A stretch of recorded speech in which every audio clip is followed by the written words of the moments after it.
I believe, and this is an estimation, it is not a fixed figure, that we can integrate about half of our population into the business of generating and consuming electricity if we play our cards right.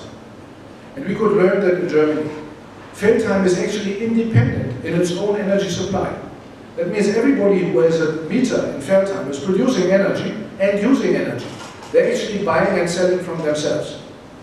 Namibia has a much bigger potential to follow this and other kind of models.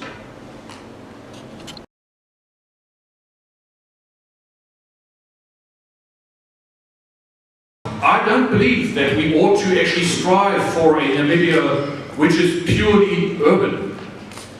And the reason is very simple. The water, the food, and most of the energy that we are going to consume in future, ladies and gentlemen, is derived in one or other way in rural Namibia, not in the cities. And so the nexus of water, energy, and food that drives our very cities must be strengthened, and we can only do so if we do this right where it originates, and that is in rural Namibia.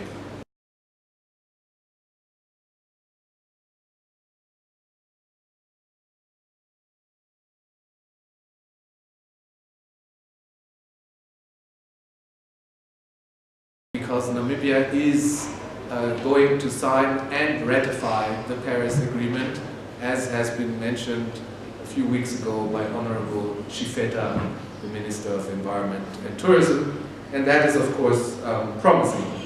Under this agreement, both the developed and the developing countries of the world committed themselves to control their greenhouse gas emissions.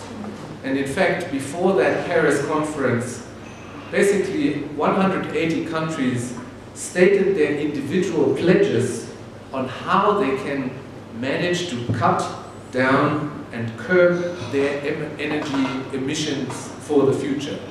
And such pledge was also submitted by the government of Namibia.